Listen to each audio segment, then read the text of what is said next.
and welcome to the ThinkMHK podcast presented by the Manhattan Area Chamber of Commerce. On this podcast, you will hear about a variety of local matters pertaining to the business community. You also hear from local business owners to hear their story and gain valuable business insights. Thanks for tuning in today. Our guest today is Kasey Wilkinson, who is the owner of MHK Play Studio. Hey, Kasey. Hi there. Welcome to the ThinkMHK podcast. We're excited to have you with us. Thank you. Me as well. So the first thing we always ask people to do is tell us a little bit about themselves and how they ended up in Manhattan. Well, I grew up in Western Kansas on a farm ranch and came to college. I was basically told, go to K-State or nowhere else. So arrived here and meandered through several degrees before I ended up in early childhood. And I will be honest, my grand plan was to work for a year and then go somewhere else for my master's, and just had wonderful career opportunities. And I had several friends from college that decided to stay and make Manhattan their home. And here I am 20 some years later. Okay, so Western Kansas, what town? Lewis. Lewis, and how big is that? I had one of the largest classes with 19. 19. So you and I have similar. My graduating class, Granville, Oklahoma, 1987, 21. Oh. So we were really big compared to you guys. You were huge. Yeah. Unfortunately, I don't know how yours is. Ours has gotten smaller. My hometown's gotten smaller, which happens in Western Kansas and Western Oklahoma. So that's unfortunate. So MHK Play Studio just opened. A lot of people, I think it's been pretty visible. It's the old Viking Grill there near Target. But talk a little bit about your business and how have you evolved into that business over time? Yeah. So we actually opened late 2019. Which was a great time to open a business right before COVID. And so I always like to say that we've actually transitioned our business model 6 times every 6 months since we opened, which has been really stressful, needless to say. I remember, I think it was month 2 or 3 of COVID and was basically at the point of we're going to have to close permanently. I talked to my accountant, my banker, my lawyer, and I was making the big decision I tried, it didn't work. About 2 hours later, after I made the hard decision, my dad called me and said, "Young lady, pull up your bootstraps." And so I got creative and started thinking, and I am not new to the early childhood world or running a childcare facility. And so I became licensed as a school-age program. Because that was what really I saw the need in the community was school-age programming at the time. And so we transitioned and did school-age programming and hybrid virtual school for a year and opened back up to the community fully, I guess, in late 2021. And then our lease was coming up. So I knew it was either stay small or go big. And in true fashion, I went big. So we moved into our new location and rebranded and have really seen great success in that new location. Yeah, it's interesting as I think several restaurants have tried to make it there. And I would say it's just so hard to get back there. I don't know what's going to make it. And then when you told me your idea, I go, oh, that's the perfect thing for that location. You get visibility and you don't want people driving by and you don't. So it actually is, I think, a great idea. So you talked about when you graduated, you had some career opportunities. So have you been in this space, I guess, since you got out of Kansas State? I sure have. Early childhood has always been a very small field, especially for graduation from a college. And so even out of my graduating class at K-State, we had, I think, 12, which was one of the largest classes. And I think there's only myself and one other out of that class that has remained in early childhood.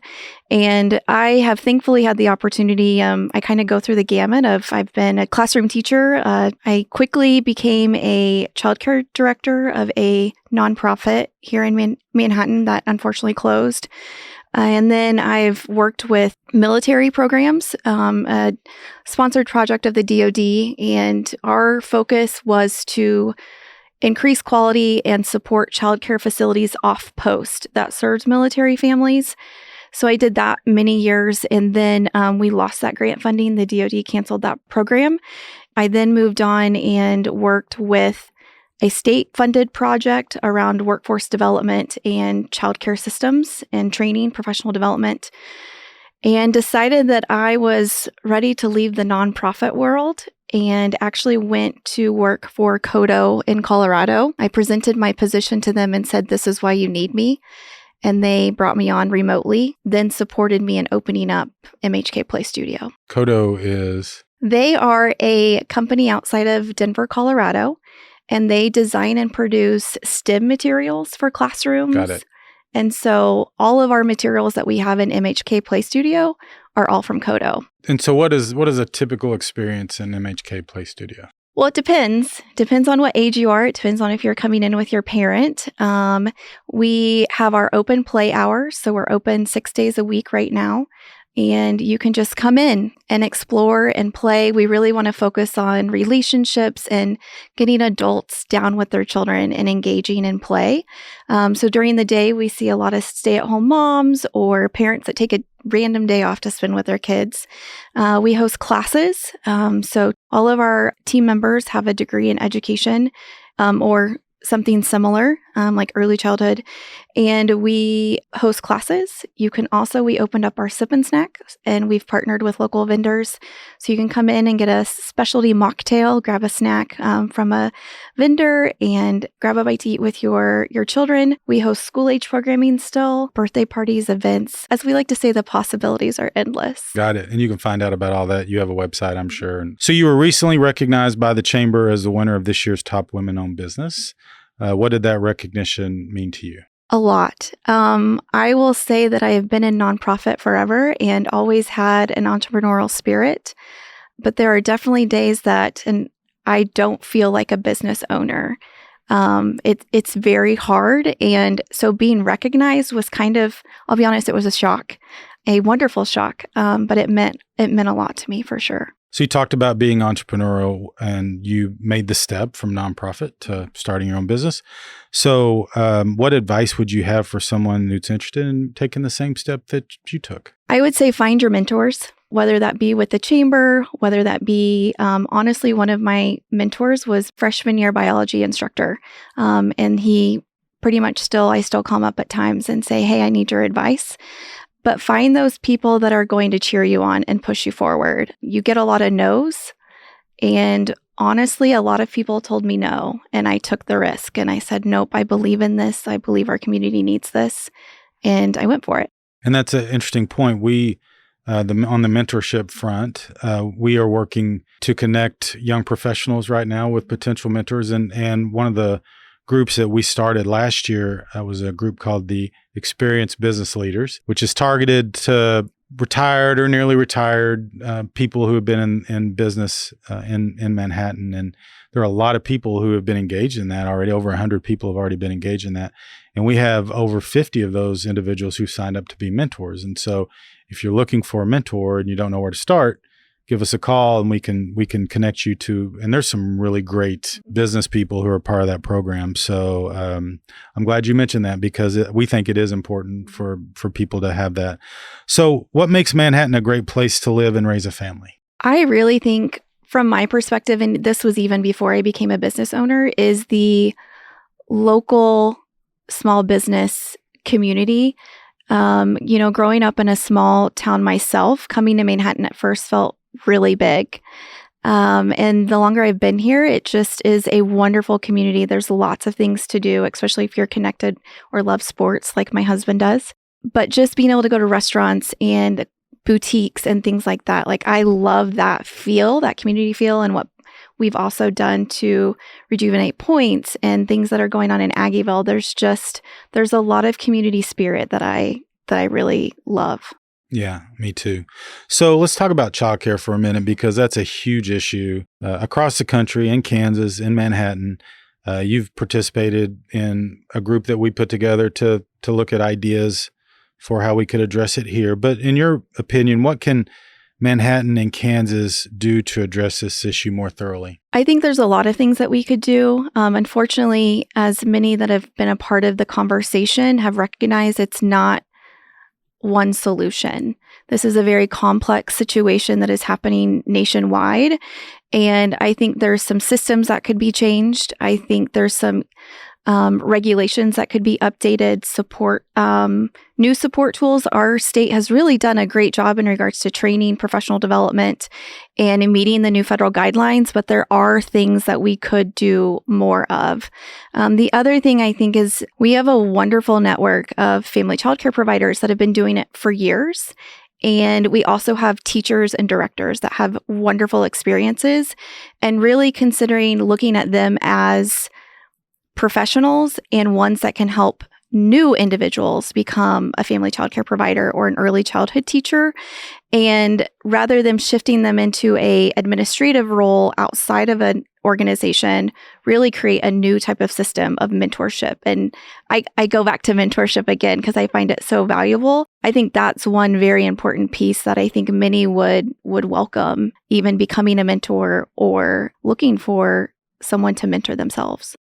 And so one of those projects that has a mentorship component to it is a project that you've worked on with our Childcare Task Force.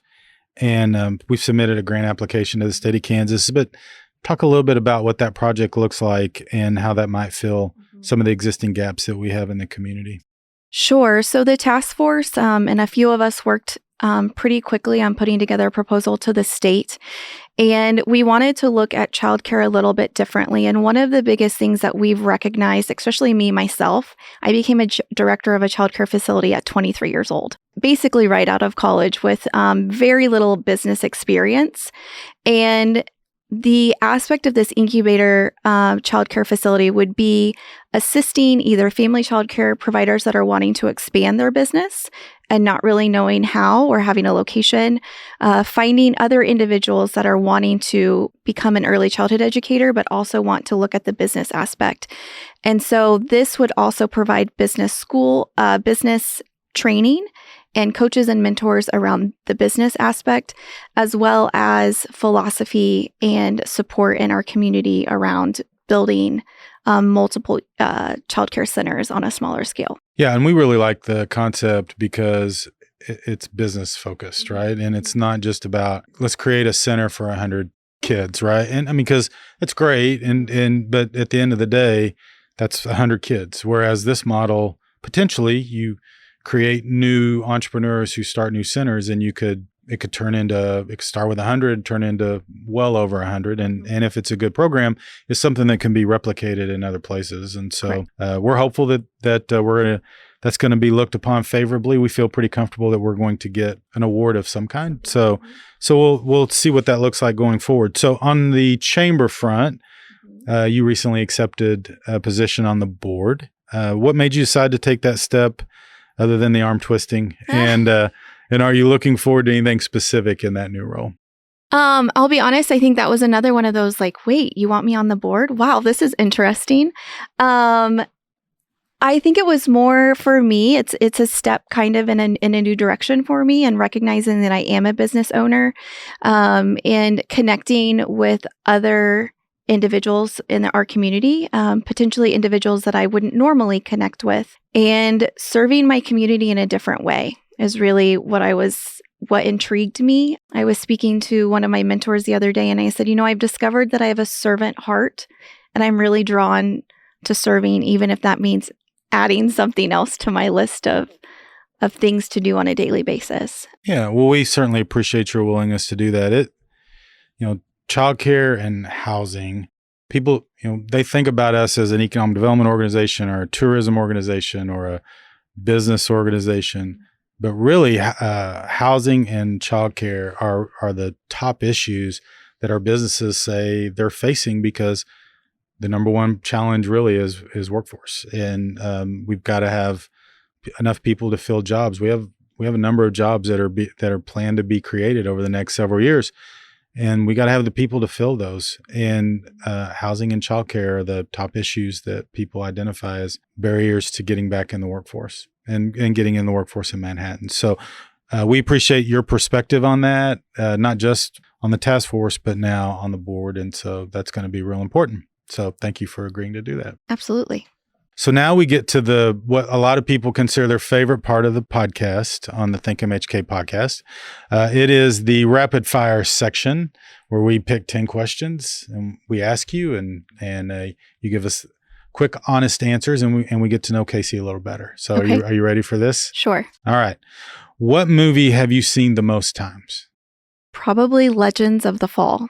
Legends of the Fall. That's the old Brad Pitt movie, It is. right? Uh-huh. It was one of his first. It was. Yeah, Mhm. I remember all the girls talking about that. That was very. He was very popular. Describe your perfect day. Waking up a little late, cup of coffee and a good book, and sitting outside by my pool. If you could go back in time for one day, what day would you go to? I would probably go back to a day when I was on the farm and riding horses. Just simple times of being outside in nature. What was your first job? My first job was at the age of 5 at my mom and grandmother's bakery, standing on a milk crate at the cash register, helping customers. 5 years old seems pretty young to be working at a bakery. How did you guys get by with that? Is it a small town? They don't care, right? Well, this was actually in Wichita. Oh, okay. So it was a little busier. We lived in Wichita for a period of time. I don't know. School days out in summer, that was my favorite thing. I couldn't wait to go stand at the cash register and take orders. Now, when I was a kid, I always went down and quote unquote swept my grandpa and his brothers owned a farm implement dealership. And I'm sure I didn't do a great job, but I would get a quarter for that. I thought that was great. And I didn't know that I was, that somehow they were getting around the labor laws. Sure. Did you get paid for this job? And was it a reasonable wage? I did not get paid, but I did sneak the cinnamon roll out of the middle of the pan, which then made the others collapse. So I felt like I got a pretty good deal. I also could drink as much decaf lattes as I wanted. So I blame my mom and my grandma on the fact that I have to have fancy coffees every morning. Yes. Well, you know what? It could be worse things. So that is a great first job. What is the most unusual pet you've had? Well, so I claim MHK Play has all of our exotic pets, but Charles, our beloved chameleon, was the very first pet that I had that I can say. If you would have asked me growing up if I'd ever have a reptile, I would have said absolutely no, but I fell in love with him. It's interesting what work and business will lead you to. Where is the coolest place you've traveled? I would say the most experiential place I traveled was probably China. And I was there for 2 weeks doing training. And so I got to travel all over different parts of China in a very rapid 11 days. That sounds like fun. We should change this question to experiential. I like that word better. It makes you sound a little more highbrow. Experiential. Although I may have a hard time pronouncing it. I don't know.